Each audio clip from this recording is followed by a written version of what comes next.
Hello বন্ধুরা, আজকে নিয়ে চলে এলাম কাঁচের বলের পায়েস। তো কেমন করে বানিয়েছি একটু দেখতে চলুন। দেখতে পাচ্ছেন কতটা ভালো হয়েছে। একদম মানে কি বলবো, একদম সে ক্ষীরমালাইয়ের মতন হয়ে গেছে।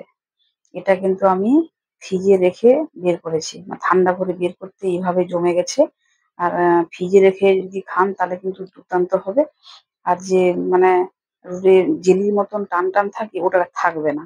ফ্রিজে রাখলে একদম জেলিটা বসে যাবে এবং মনে হবে যখন চালের পিঠে হয়েছে, ওইভাবে যখন হয়েছে।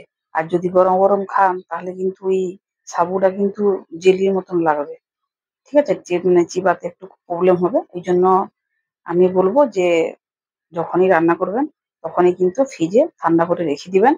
পরে ঠান্ডা হয়ে যাওয়ার পর একদম যখন বসে যাবে জমাট বাঁধতে তখন আপনারা পরিবেশন করবেন। দিলে দেখবেন খুব সুন্দর লাগে, খুব ভালো লাগে খেতে।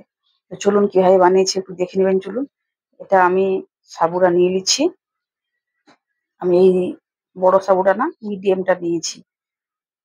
আমার এই সাবুটা খুব ভালো লাগে।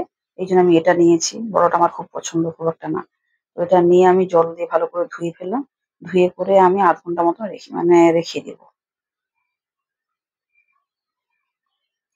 ০.৫ ঘন্টার পরে একটু ফিরে আসি চলুন। এবার আমি এখানে লিকুইড দুধ নিয়েছি। এটা মোট ৫০০ মতন দুধ আছে। তার সঙ্গে আমি একটু গুঁড়ো দুধ নিয়েছি ২ চামচের মতন, এই চামচটার মতন। ২ চামচ গুঁড়ো দুধ নিয়েছি। সেই দুধটা যখন গরম হলো তখনই আমি এখানে দুধটা দিয়ে এখানেই আমি একটু মিশিয়ে নেব। আপনারা চাইলে ওই গরম দুধে দিতে পারেন। তো অনেক সময় যদি দুধ বেশি ফুটে যায় তখন কিন্তু দুধটা দিলে একটু ছানা ছানা টাইপের হয়ে যায়। ওই জন্য আমি এখানে দিলে আমার সমস্যা নেই, কারণ ছানাও হবে না, এখানেই ভালো করে ঘুটে নিতে পারবো। এইভাবে আমি পুরো দুধটাকে ঘুটে নিচ্ছি ভালো করে।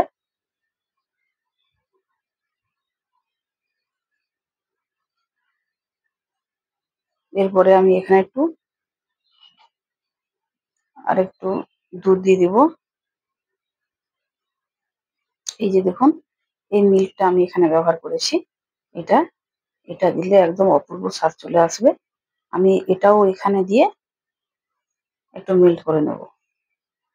ভালো করে একটু সময় নিয়ে একটু মেল্ট করে নেব এখানে। আপনারা চাইলে দুটো সেটা ওখানে দিতে পারেন। তো আমার এখানে খুব পছন্দ, আমি এই জন্য এটা থেকে দিলাম। ব্যাস আমার এখানে হয়ে গেছে। দেখুন কালারটা কেমন এসে গেল দেখুন। ভালো কালারটা খুব সুন্দর এসে গেছে। আমি এই পর্যায়ে কি করলাম, ওই গরম দুধে এটা ঢেলে দিলাম। ঢেলে দিয়ে একটু নাড়িয়ে চাড়িয়ে দিব।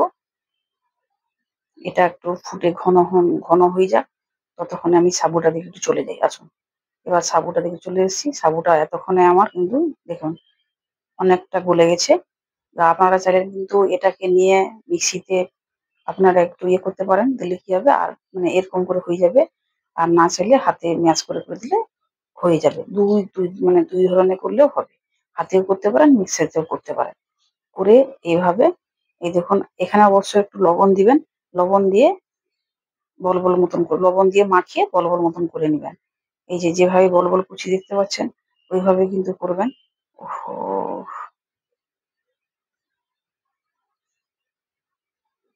আমি এইভাবে একবার করে দেখাচ্ছি এবং হাতে তেল দিয়েও দেখাবো। মানে অনেকে আছে তো যে যারা একা ক্যামেরা ধরে তাদের পক্ষে খুব সম্ভব হয় না। যেমন আমি এখন বর্তমানে একা ক্যামেরা ধরে আছি বলে একটা হাতে করে দেখালাম। আর এবারে কি করলাম যে এই দেখুন দুটো তেল মাখিয়ে নিয়েছি। তেল মাখিয়ে নিয়ে ভালো করে একটা রাউন্ড শেপ দেব। একদম সুন্দর করে রসগোল্লার মতন একদম পাকিয়ে নিয়েছি দেখুন।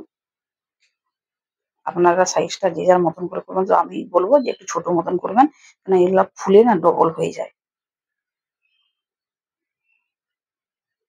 এইভাবে আমি প্রত্যেক সবগুলাকে করিয়ে নিলাম। এই দেখুন বেশ সুন্দর হয়ে গেছে দেখুন। একদম রসগোল্লার মতন হয়ে গেছে। দেখতে পাচ্ছেন? যেমন মনে হবে রসগোল্লা। হ্যাঁ, খুব সুন্দর হয়ে গেছে। আমি কি করব, এটাকে নিয়ে এবারে সেই গরম দুধে ছেড়ে দেব। ছেড়ে দিয়ে আপনারা সঙ্গে সঙ্গে নাড়িয়ে দিবেন। না হলে কিন্তু এই যে একটু চিটালো ভাব আছে, ওটা কিন্তু দুধের নিচে বসে যাবে। আর বসে গেলে তুলতে সমস্যা হবে। ওইজন্য এটাকে নাড়াতে থাকবেন। আ একটু করে নাড়িয়ে দিবেন, কারণ না হলে কিন্তু বসে যাবে। যতক্ষণ না এই সাবুর বলগুলা উপরে ভেসে উঠছে ততক্ষণ না কিন্তু নাড়াবেন। না হলে কিন্তু ওরা বসে যাবে। আর এখানে আমি তেজপাতা দিলাম, আমার খুব পছন্দ, তার জন্য আমি একটু তেজপাতা দিয়ে দিলাম। আপনারা গরম মসলা মানে দিতে পারেন, এলাচ এলাচ দিতে পারেন, দিয়ে দিবেন। আর আমি এখানে চিনি এবং বাতাসা দুটোই দিয়েছি। দেখুন আমি কখন দিলাম বলুন তো, যখন বলগুলা ভেসে উঠলো, দেখুন দেখতে পাচ্ছেন, যখন বলগুলা ভেসে উঠলো তখন কিন্তু আমি চিনি আর বাতাসা দিয়েছি। আপনারা এখানে মিশ্রিও দিতে পারেন। আমি দিলাম, যে যার মিষ্টিটা যে যার মতন করে দিবেন। এই দেখুন বলগুলা কিন্তু ভেসে উঠেছে আর নিচে লেগে যাবে না। দেখুন কতটা ফুলে গেছে, দেখুন একদম ক্ষীর মালাই মতন হয়ে যাবে। এটা এতক্ষণ মানে ফুটাবেন যতক্ষণ না এই দুধটা একটু মানে গাঢ় গাঢ় হয়ে যাচ্ছে। গাঢ় হয়ে গেলে তো মালাইয়ের মতন লাগবে, খেতে কিন্তু একদম মালাইয়ের মতন লাগে।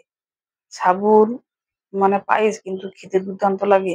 ঠান্ডা করে খাবেন, ফ্রিজে রেখে খাবেন। আমি অবশ্যই বলবো ফ্রিজে রেখে খাবেন, গরম গরম খাবেন না। তাহলে কিন্তু এটা মানে অনেক সময় কি হয় বলুন তো, মানে এই যে জেলির মতন হয়ে যাচ্ছে। আর আমি নামিয়ে দিব, নামিয়ে ঠান্ডা করবো, তার জন্য মানে উপর থেকে একটু দুধ ছড়িয়ে দিলাম। আহ সেই জন্য তারপরে আমি এটাকে এবার নামিয়ে দিব, আমার হয়ে গেছে। এবার আমি এটাকে ঠান্ডা করে ফ্রিজে রেখে দিব, অনেকক্ষণ রেখে দিব, ততক্ষণ না ঠান্ডা হয়ে জমে যাচ্ছে।